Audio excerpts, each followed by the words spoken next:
Eu sou Kátia, pedagoga, psicopedagoga e educadora especial. Nesse vídeo eu quero conversar um pouquinho com vocês a respeito das possibilidades de trabalho remoto com os alunos público-alvo da educação especial. Então, pais e professores, especialmente professores do ensino regular, têm muitas dúvidas a respeito de como elaborar trabalhos para os alunos público-alvo da educação especial durante esse período de distanciamento. Nós sabemos que é fundamental a presença do professor, a intervenção, a interação, a troca com o professor. Para esse público é fundamental. E nesse período isso não é possível. Isso precisa ser considerado. Se não é possível, o que nós podemos propor? Primeiro, coisas que o aluno tenha alguma autonomia para realizar. Segundo, coisas que ele possa fazer em casa, levando em consideração os recursos, os apoios que ele tem. Então, verifique com a família se ele tem celular, se ele tem computador, se ele não tem nada disso, se ele vai precisar, então, de atividades impressas, se ele conta com o auxílio de um responsável que possa estar ali com ele fazendo as intervenções. Considere essas condições primeiro, antes de elaborar alguma coisa e mandar para esse aluno. Outra dica importante, professor, às vezes você já está ministrando suas aulas numa sala de aula virtual. Nós temos várias plataformas aí e os professores têm dado aulas para a turma toda nessas plataformas. Ótimo! Se o aluno consegue participar, isso é muito bom. Mas nós temos que considerar que nessas plataformas e com essas aulas virtuais para todos, à distância você não consegue, professor, fica muito difícil para ele auxiliar esse aluno em especial. Ele não está próximo, fica muito complicada essa interação. Talvez, para que isso aconteça, esse aluno vai precisar de um responsável junto e nem sempre o responsável tem essa disponibilidade. Então, sem problema se ele participar da sua aula, mas tente fazer contato individual com esse aluno, com essa família. Isso é fundamental. Se você pode entrar em contato por videochamada, por áudio, por telefone, com a família, com esse aluno, talvez você consiga melhores resultados. Então pense, quais são as potencialidades desse aluno, quais são as dificuldades desse aluno e o que você pode, dentro da sua disciplina, propor para ele que seja funcional, que ele possa utilizar na vida diária, que seja importante, que seja claro e objetivo. Então, elabore atividades que ele possa fazer com a máxima autonomia possível. Se você fizer instruções para que os pais leiam e orientem o aluno, essas instruções têm que ser curtas, claras, sem muitas palavras técnicas e coisas muito complexas, porque nós temos que lembrar que os pais não são professores. Então, atividades muito simples, não infantis. Quando se trata de adolescentes e jovens, isso é importante levar em consideração. Simples não significa uma coisa infantil. Simples no sentido de ter um objetivo claro, definido e que seja possível dos pais compreenderem. E então orientarem para que a criança, para que o aluno execute. Outra ideia também é para que você e o aluno continuem mantendo o vínculo. Para o aluno é muito importante essa manutenção de vínculo, esse fortalecimento de vínculo com o professor. Se você puder, você mesmo fazer uma videochamada para o aluno e orientar você mesmo, enquanto o aluno executa a atividade, você está ali falando com ele como fazer, aonde fazer, onde preencher ou o que executar. Você estará orientando e o aluno estará fazendo. Coisas curtas, como eu disse, com objetivos claros, definidos, com comandas bem diretas, que o aluno possa executar com o mínimo de intervenção, com o mínimo de auxílio de uma outra pessoa. Acho fundamental também que a orientação seja dada ao responsável que está acompanhando. Hoje nós temos que recorrer aos responsáveis para fazer essa função. Alguns não têm tempo, alguns não têm condições, enfim. Na medida do possível, oriente o responsável sobre como fazer, oriente, liga para ele, entre em contato, faz um áudio, entre em contato com ele para explicar o que é. Às vezes, você falando é mais fácil do que ele lendo as comandas que você escreveu e que você orientou. Então, a interação, o ideal é que a interação continue acontecendo. Se puder acontecer através de videochamada, melhor. A escolha das atividades, como eu disse, não pode ser aleatória e não pode ser simplesmente para que o aluno tenha o que fazer em casa. Precisa ter um planejamento, precisa ter um objetivo, por mais simples que ele seja. O que eu preciso ensinar ao aluno, o que é que ele precisa aprender? Essa é a grande pergunta e eu falo sempre isso em todos os vídeos. O que ele precisa aprender, o que é funcional, o que é absolutamente necessário. Pense nesse sentido.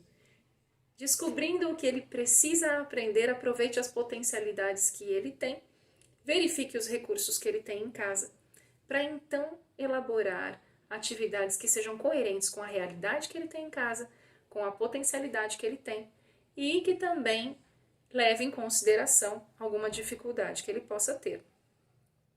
Lembre-se, alunos, especialmente com deficiência intelectual, não devem ser infantilizados.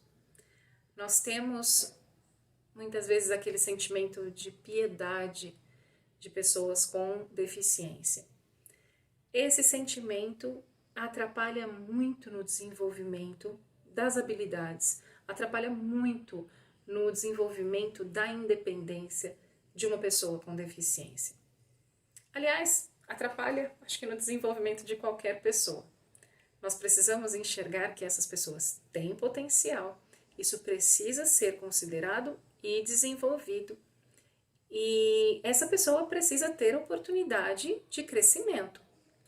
A piedade, aquela simplificação, a infantilização da pessoa com deficiência é extremamente prejudicial e desrespeitosa. Então, considere o aluno com deficiência como aluno. Verifique o que ele tem condições de fazer, adeque aquilo que ele precisa aprender, aquilo que ele tem condições de fazer à distância. Deixe as coisas mais elaboradas para quando as aulas voltarem a ser presenciais. Neste momento, coloque a sua atenção em coisas objetivas, claras e funcionais, dentro das condições que o aluno tem para executar. Se ele não tiver celular, computador, essas coisas, tudo isso ficar muito difícil, existem as atividades que são impressas e você pode então direcionar algumas atividades para esse aluno, exatamente assim como as atividades através de meios tecnológicos, essas atividades devem ser consideradas de acordo com o objetivo que você planejou e que o aluno precisa alcançar. Nada de escolher atividades da internet porque achou bonitinho. Ele tem o mesmo direito de aprender, de crescer. E ele precisa ser respeitado na sua individualidade e nas suas características também. Se de todo modo nada disso for possível, tente entrar em contato com a família, com os responsáveis e verifique em casa com a família o que dentro de casa poderia estimular este aluno para que ele tenha um aprendizado funcional em casa, sem aquela sequência, sem aquela sistematização escolarizada. Nós aprendemos tudo o tempo todo com diversas situações. Então, se você tem, por exemplo, um aluno que precisa aprender a se localizar, que precisa aprender a se organizar, que precisa aprender a colocar as coisas numa sequência lógica, por exemplo, você nota que ele precisa aprender isso, talvez conversar com a família para que ela promova esse tipo de atividade. Por exemplo, leva até a cozinha para fazer um bolo, talvez. Existe ali uma sequência, um passo a passo, e ele precisa seguir instruções, ele tem que compreender as instruções, ele tem que adequar ali medidas, isso é matemática, as conversas em família, as leituras que a família pode fazer para esse aluno, um responsável que possa ler uma história, que possa contar alguma coisa para ele, a própria interação, a convivência, tudo isso traz estímulos para as funções que nós precisamos desenvolver nos nossos alunos. Então, oriente a família. Pense o que existe em casa que a família poderia aproveitar para estimular esse aluno. Ele vai aprender e vai desenvolver alguma habilidade, mesmo sem ser através de uma sequência didática ou de alguma coisa sistematizada, alguma coisa escolarizada. Através da própria vida funcional, ele estará aprendendo coisas importantes, habilidades importantes para a própria vida dele. Outras sugestões.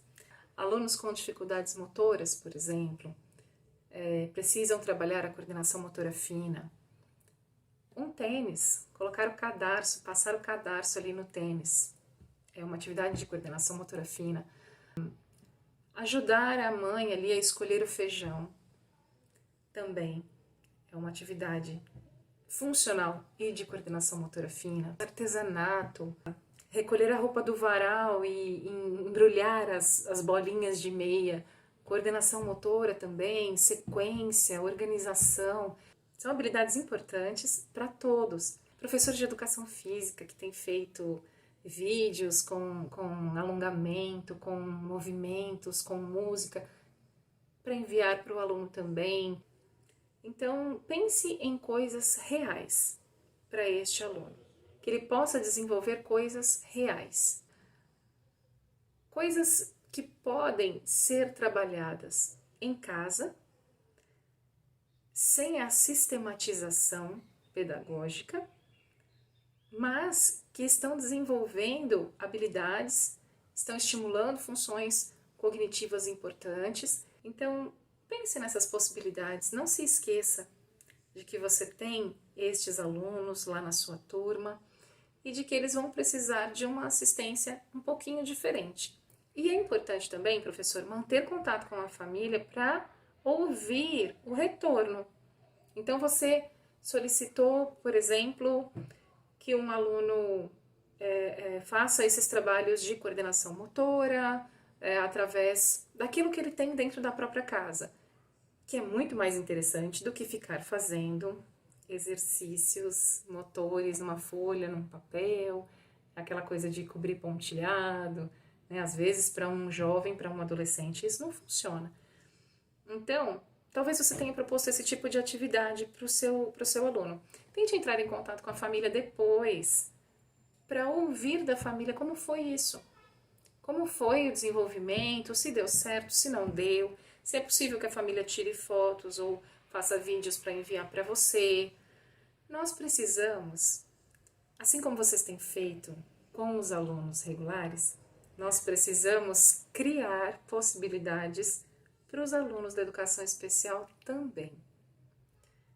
Não esqueçam que eles fazem parte da sua turma e precisam de uma atenção e precisam do vínculo com você e do envolvimento com você.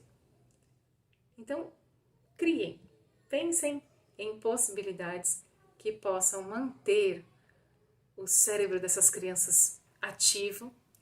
Pensem em possibilidades que possam manter o vínculo de vocês, porque logo, logo tudo isso acaba e nós voltamos à nossa vida e às nossas aulas presenciais. Esse é o nosso desejo. Então, muito obrigada pela sua atenção. Até um próximo vídeo. Um beijo. Tchau, tchau. Inscreva-se no nosso canal. Um beijo.